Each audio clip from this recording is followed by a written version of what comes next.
Bonjour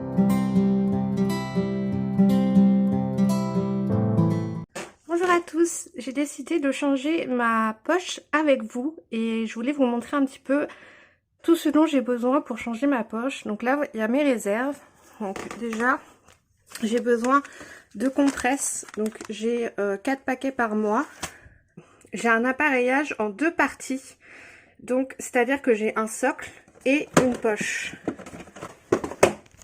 C'est une entreprise qui me livre tous les mois, donc je fais appel à Lilial. Donc j'ai juste à les appeler et ensuite ils me livrent tous les mois ce dont j'ai besoin. Donc ce dont j'ai besoin par mois, ça va être 3 paquets de grandes poches, donc les poches haut débit. Elles sont de cette taille-là. Elles peuvent contenir 1 litre. Et pourquoi j'ai besoin de ça? Parce qu'en fait, j'ai un hyper débit, c'est-à-dire que ma poche donne énormément. Et la nuit, j'ai besoin de ça pour pouvoir passer une nuit tranquille et pas avoir à me lever et à la vider constamment. Elle est comme ceci. Donc il y a un anneau de sécurité qu'on peut clipser pour être sûr qu'elle tienne bien. Et ensuite, on a le petit anneau. Donc ça se présente sous boîte de 5. Comme ceci. Et donc on a cette partie là qui est collée à la peau, et là en fait c'est le diamètre de de l'intestin qui sort. Donc en fait je n'ai plus de côlon, je n'ai plus de rectum, et donc en fait mon intestin grêle est collé sur mon ventre. Il y a une partie qui sort. De toute façon vous allez voir pour les plus courageux, parce que je vais faire un changement de poche en direct avec vous. Et je dois couper au diamètre de l'intestin qui sort. Voilà. Donc en général, moi je coupe 3 cm. Voilà, j'ai des ciseaux adaptés. Et ensuite, en fait, ça va venir... La poche va venir se clipser ici pour récolter les selles. Donc j'ai aussi besoin de pâte. C'est de la pâte Brava, ça s'appelle. Et en fait, c'est une pâte qui permet de combler en fait les trous. Et pour pas en fait que la peau soit en contact avec les selles, parce qu'en fait comme elles sortent directement de l'intestin grêle, c'est très acide, c'est des selles très liquides et très acides, et si c'est en contact avec la peau, ça brûle. Donc je mets de la pâte, et j'ai aussi des anneaux modelables comme ceci. Et en fait, vous allez voir comment je procède, mais j'en mets un aussi pour éviter que ma peau soit en contact avec mes selles. Et donc j'ai besoin de tout ça. J'ai aussi besoin d'un spray spécial pour retirer la poche, pour pas que ça fasse mal. En fait, c'est un spray médical spécialement fait pour décoller la poche. Voilà, dans l'armoire, vous voyez, j'ai aussi les petites poches. Vous voyez, comparé à la poche haut débit, ça je la mets normalement en journée. Enfin, si jamais je sors et que je suis pas sûre d'avoir des toilettes à proximité, la journée je mets quand même une poche haut débit, parce que ma poche petit débit se remplit très vite. Et donc je suis obligée de la changer, enfin de la vider à peu près 6 fois dans la journée. Donc c'est un petit embout comme ça. Donc en fait vous êtes devant les toilettes, il y a les selles qui sont là. Vous débouchez le petit bouchon, vous videz les selles. Vous fermez, vous nettoyez un petit peu pour pas qu'il y ait de résidus, et hop, ensuite on cache le petit capuchon dans la petite fente ici. Donc là c'est ma boîte où j'ai mes sacs poubelles, parce que oui en fait il faut aussi avoir des sacs poubelles pour pouvoir mettre sa poche à chaque fois. Et j'ai un autre type de poche que je mettais avant. Donc ça vous pouvez trouver ce type de poche qui sont c'est un appareillage en tout en un. En fait, vous avez directement le socle sur la poche, et vous n'avez pas besoin en fait de clipser de poche sur le socle. Alors moi, ça me convenait pas, parce que j'avais besoin en fait avec celle-ci, j'avais des fuites parce que c'est plat, et du coup, ça épousait pas bien la forme de mon ventre. Vous voyez, celui que j'ai là, il est convexe. Vous voyez, il sort comme ça. En fait, du coup, ça épouse bien plus la forme de mon ventre, et ça permet d'éviter les fuites. Depuis que je suis passée à cet appareillage-là, j'ai plus de soucis de fuite. Alors que quand j'avais ça, j'avais des fuites et le format était beaucoup trop petit. Vous avez un autre système de vidange, mais en fait, vous l'ouvrez comme ça. enfin hop, en appuyant et ça sort. Et puis ensuite vous refermez. Voilà. Ça c'est, je pense que c'est les poches que la plupart des gens ont. Enfin moi quand je vois sur internet, c'est celle-ci que les gens ont. J'ai pris ma douche et il faut que je change de poche et de socle. Donc le socle, je le change tous les 2 jours. Voilà. Alors que là, par exemple, avec ce type de poche, vous changez tous les jours le socle, parce que vous enlevez la poche et du coup le socle part avec. Et moi, voilà, le socle, je peux le garder 2 jours, parce que ça colle bien. Par contre, la poche, bah, je la change le soir. Et si je sors, etc., et que je veux mettre une plus petite poche le matin, le problème c'est qu'en fait, le matin, ma poche donne beaucoup plus que maintenant, à l'heure qu'il est. Il est à peu près 18 h. C'est le moment où ma poche donne le moins, parce qu'en fait, quand on change et que la poche donne, c'est très difficile de changer, parce qu'on se met de la merde partout. Là, je croise les doigts pour pas avoir de soucis, pour pas que mon téléphone soit plein de merde. Donc voilà, là on a des sacs poubelles qui viennent dans les boîtes, mais il n'y en a pas beaucoup dedans, il y en a 5 je crois, alors qu'il y a 10 poches, en sachant que on en a besoin d'un à chaque fois. En général, je rachète des petits sacs poubelles de 10 litres ou de 5 litres à côté. Donc voilà, j'ai foutu la pagaille. Et maintenant, ça va être le moment de changer. Ah oui, et j'ai aussi cette petite chose qui est un peu indispensable pour moi, c'est une ceinture. En fait, si vous voyez là, ma poche, elle a des petits crochets. Et donc en fait, je mets cette ceinture autour pour bien la plaquer.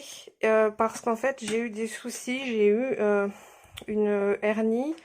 Et en fait, j'ai fait aussi une éventration péristomiale quand j'ai eu avant ma 3e opération. Et donc du coup, là vous voyez, mon socle il est encore à peu près bien. Mais je vais le changer parce que ça fait 2 jours. Et que voilà, j'aime bien quand c'est bien propre. En général, là au bout de 2 jours, il se décolle déjà. Parce que je prends ma douche, donc forcément ça décolle un peu les bords. Et je suis jamais rassurée quand les bords se décollent un peu, donc je change. Alors, on se retrouve tout de suite, face cam. Voilà, désolée, je suis en pyjama du coup. La première chose que je vais faire, c'est de découper mon socle avec ces ciseaux là. Donc je fais un diamètre de 3 cm. Voilà ce que ça donne. Donc je prépare tout. Je prépare ma poche. Je la ferme parce qu'il peut y avoir des petits soucis. Je me prépare des compresses sur le côté. J'en prends un bon stock, vous allez comprendre pourquoi. Je prépare ma pâte. Donc là, l'huile est quasiment vide, donc je vais prendre un œuf. Je prépare un petit anneau modelable. Donc je vous ai montré la boîte. Là dedans, c'est comme ça. Je prépare mon sac poubelle, il est prêt. Et j'ai besoin de mon spray pour décoller. Donc, voilà mon spray qui décolle. Âme sensible, je vous demande de quitter cette vidéo parce que vous allez voir mon intestin et en plus de ça, il est sale, hein, donc c'est de la merde qu'il y a là-dedans, donc voilà, je vous préviens. Donc je spray comme ça et j'en mets un peu tout autour. Normalement je fais ça à walper pour pas que mes vêtements me gênent, mais là je peux pas être nue. Donc voilà mon intestin grêle qui est là, qui est sorti. Donc je le nettoie un peu. Donc là je reprends un peu de spray et je mets au niveau de là où il y avait de la colle pour bien enlever les résidus de colle d'avant.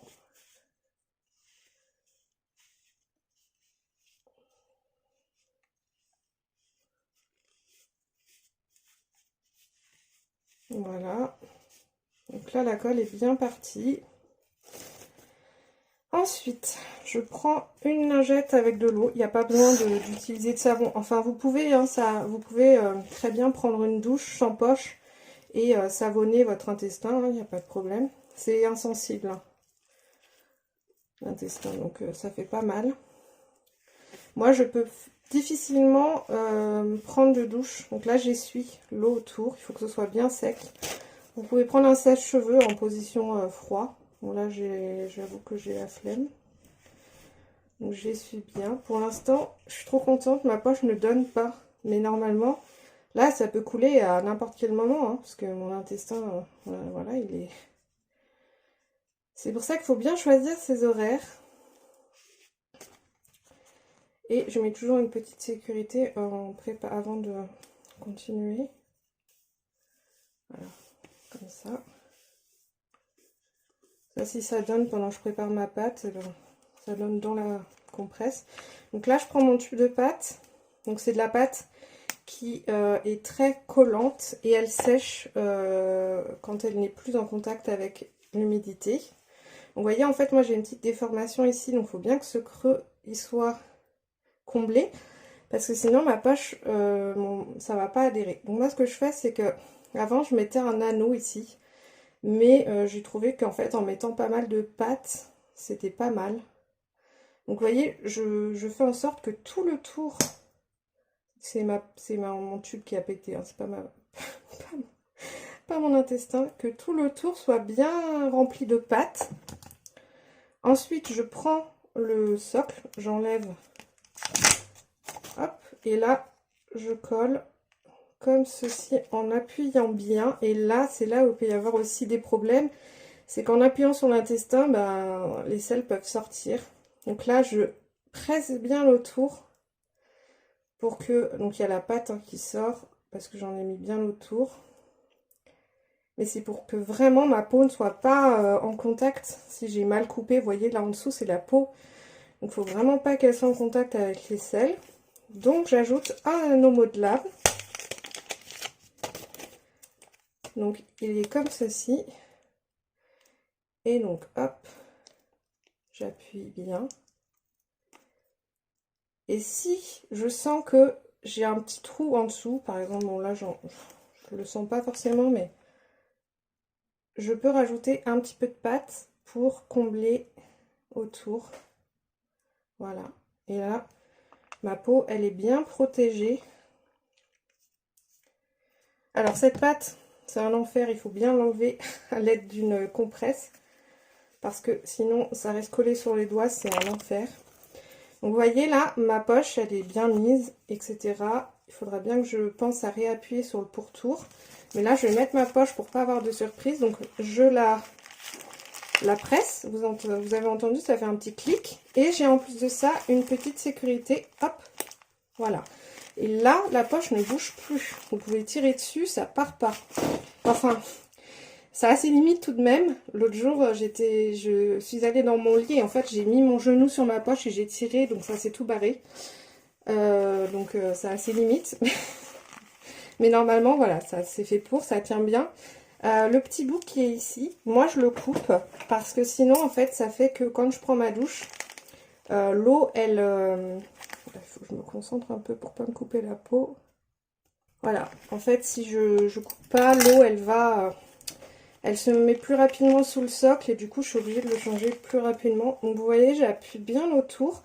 Le mieux, c'est de chauffer un petit peu avec un sèche-cheveux, pareil, pour que la colle, en fait, du socle colle bien à la peau. Et voilà, vous voyez. Donc là, ce que je vais faire, c'est que je vais mettre... Déjà, je vais fermer mon sac. Alors, on n'est pas du tout zéro déchet quand on a une stomie, hein. C'est 2 sacs poubelles par jour. Si on change 2 fois par jour. Voilà, je le ferme bien pour les odeurs. Et je vais mettre ma ceinture. Donc j'ai aussi un énorme corset qui a été fait sur mesure. Parce qu'en fait j'ai des douleurs très souvent au niveau du muscle. Parce que lors de ma deuxième opération, mon chirurgien a été obligé de... Vous voyez mon muscle là, il est hyper tiré. Parce qu'il a été obligé de prendre un bout du muscle pour bien refaire. Parce que j'avais mon intestin qui sortait comme un chou-fleur. Parce que j'ai fait un prolapsus aussi. Donc j'avais prolapsus, éventration et hernie. Donc il a été obligé de faire... Vous voyez là j'ai deux petits œillets. Je mets ma ceinture. Et je les raccorde aux œillets. de l'autre côté et je la serre bien comme ça. C'est bien plaqué. Et après, bah, vous faites votre vie avec votre poche. Bon, là j'ai mis de l'eau sur mon... C'est de l'eau. Hein. Je me suis collée à mon lavabo et du coup ça a mis de l'eau sur mon pyjama. C'est pour ça que normalement je le fais toute nue. Mais je voulais pas me mettre toute nue devant vous, hein. Ça c'est sûr. Bah écoutez, voilà ce que ça donne quand on change une poche avec ce type d'appareillage. Là je vais tout ranger, bien me laver les mains et c'est parti pour la nuit. Donc bon, ça fait les 18h30 à peu près. Donc 18h30 jusqu'à demain matin. Des fois je la garde 24 heures si je fais pas grand chose dans la journée, ça dépend. Après si je veux me sentir au propre, je la change. Et je mets une plus petite ou je remets une grande. Ça dépend vraiment des jours, il faut s'adapter. Et toujours en avoir sur soi quand on sort. Toujours avoir un sac poubelle, une poche, un socle, un anneau, de la pâte. Parce que si on a le moindre problème, il faut qu'on puisse changer notre poche n'importe où. Voilà. Bah écoutez, j'espère que ça vous a pas trop dégoûté pour ceux qui sont restés jusqu'au bout. Vous voyez, là, il y a mon intestin grêle qui du coup sort de ma poche. Et en fait, j'ai une poche opaque qui fait que, hop, c'est caché. Le seul truc qui me dérange, c'est que le tube là, il est transparent. Et donc, quand je vide ma poche, bah, ça se salit et on voit en fait que c'est du caca. Et c'est vraiment le seul truc qui me dérange. Mais sinon, vous pouvez aussi... Enfin, moi, j'ai une petite licorne, enfin, une petite poche qui a été cousue avec une petite licorne dessus. Mais c'est pour mon format mini. Donc, je peux pas la mettre avec cette poche-là. Je vous montrerai peut-être une. Mais voilà, bienvenue dans le monde des iléostomisés. Sachez que c'est assez rare d'être iléostomisé. On peut être iléostomisé dans le cas donc, de la maladie de Crohn, de la rectocolite hémorragique, mais aussi en cas d'endométriose et parfois dans la maladie des leurs dans l'os, on peut avoir besoin d'une stomie. Moi, elle est définitive, c'est-à-dire que je vais l'avoir tout le reste de ma vie. Ça fait 4 ans maintenant, 4-5 ans que je l'ai. Et donc c'est pour le reste de ma vie. Mais il se peut que dans certains cas... Enfin, d'ailleurs, dans la majorité des cas, vous puissiez raccorder votre intestin grêle à votre rectum. Mais moi, j'ai plus de rectum. Et il me reste mon anus. Malheureusement, il est malade. Donc, j'ai repris un traitement pour mon anus parce que j'ai... En fait, il a enlevé le rectum, le chirurgien, il l'a cousu et il a laissé l'anus. Mais il y a quand même une petite loge cicatricielle où il y a la cicatrice. Et en fait, j'ai un abcès de 4 cm. Donc, on a repris les traitements. Parce que c'est Crohn qui s'est en fait ravivé et qui est encore actif chez moi, très intense. Malgré le fait qu'on ait enlevé tout le côlon malade. Ma maladie, elle n'est pas partie, elle est toujours là. Il y a certains cas où quand on enlève le côlon malade, c'est la rémission et tout va bien. Mais malheureusement, c'est pas mon cas. J'ai toujours des symptômes très importants. Donc je suis sous immunosuppresseur, c'est-à-dire que je me fais des piqûres dans les cuisses tous les mois pour diminuer mon système immunitaire. Mais ça, je vous raconterai peut-être dans une autre vidéo. Si ça vous intéresse, n'hésitez pas à me le dire en commentaire. Merci à tous ceux qui sont restés jusque là et je vous dis à très bientôt dans une prochaine vidéo. Bye bye!